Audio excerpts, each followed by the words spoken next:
Jordi's Star by Alma Flora Ada, illustrated by Susan Gaber, read by Vienna Vance.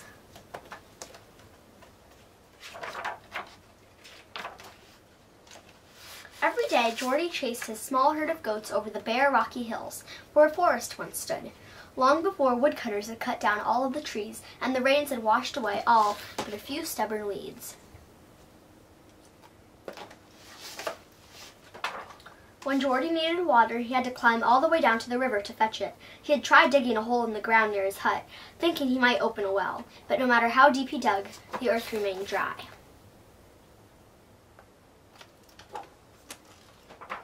One windy afternoon, dark clouds settled over the mountain. Lightning bolts struck the rocky slopes as Jordi struggled to gather his small herd of goats and seek shelter in a cave.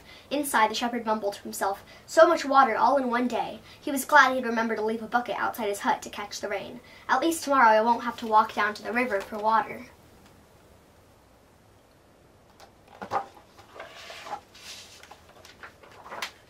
In the aftermath of the storm, when the storm was over, Jordi started for home. The goats had not had enough to eat and bleated their complaints the whole way home, and the muddy ground made the journey all the more difficult. At last, Jordi finished herding the goats into their pen and made his way to his hut past the hole he had been digging with such high hopes.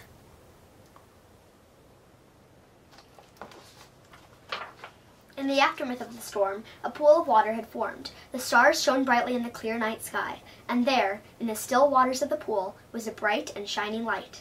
Maybe it was because Jordi was so tired, or maybe it was because he was alone so much, seeing other people only twice a month when he made his way to town in order to sell cheese. Or maybe it was because Jordi had lived all of his life on these rocky slopes. In any case, when Jordi saw the star, he thought that it had truly fallen into the water, and that it was really there, floating on the surface of his small pool. Jordi felt an immense joy. Overcome with happiness, he knelt beside the water. Completely forgetting how tired he was, he spent a long time gazing at the star.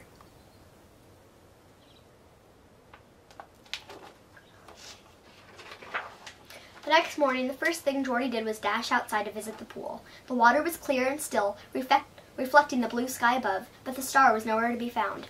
"She went to sleep, poor dear," thought Jordi. "Surely she must have gone down to the bottom of the pool, and that's why I don't see her. I wonder if she likes living here."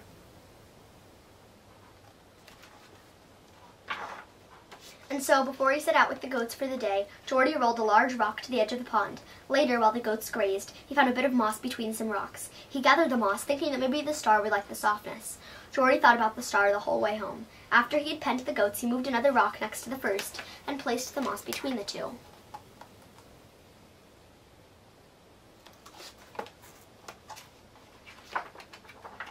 At last darkness fell, and Jordi ran to see if the star had appeared on the surface of the pool once more. "I knew you were there all along," Jordi whispered softly. "Did you sleep well?" He gazed tenderly at the star for a long, long time, and that night Jordi smiled in his sleep.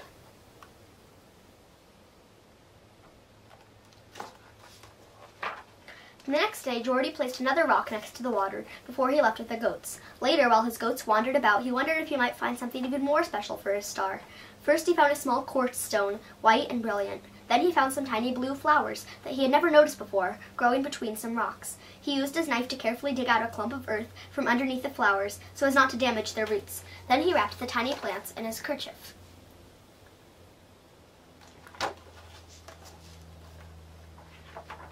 When he returned home that evening, Jordi planted the flowers next to the pool and dropped the quartz pebble into the water. The white quartz sparkled from the bottom of the pool, and when Jordi saw how bright his star shone that night, he thought that she must surely be thanking him for having brought her such a lovely present.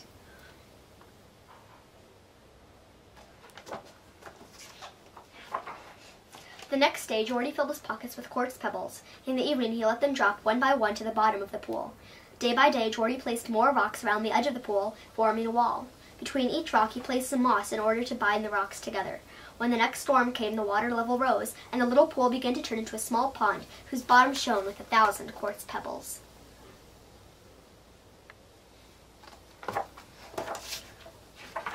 When Jordi went to town later that month to sell some of his goat's milk cheese, he returned with all kinds of things to plant. One of his clients was pruning some apple trees, and Jordi asked him for some cuttings.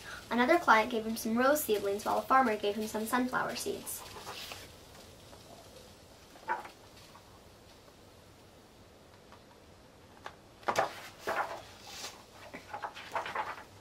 Jordi could not understand how life had once seemed so sad and lonely to him, filled as it was with so many beautiful things to discover. He kept bringing more wildflowers to plant near the pond, and watered them carefully every day.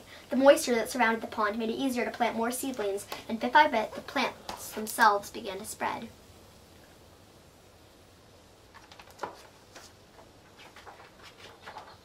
Months and years went by. The apple branches had taken root and were now young trees that sprouted blossoms and bore fruit. Jordi gave apples to the farmer's children, who brought him more seeds. The whole hillside began to bloom with greenery and flowers.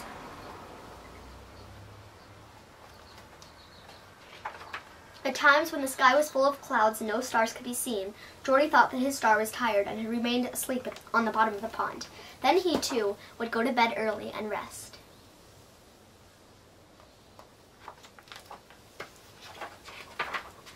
But on clear nights, Jordi would stay up late. He would gaze lovingly at his star and talk to her about the beauty of his mountainside, and all the while the star, shining from the depths of the pool, would twinkle knowingly at him. The end.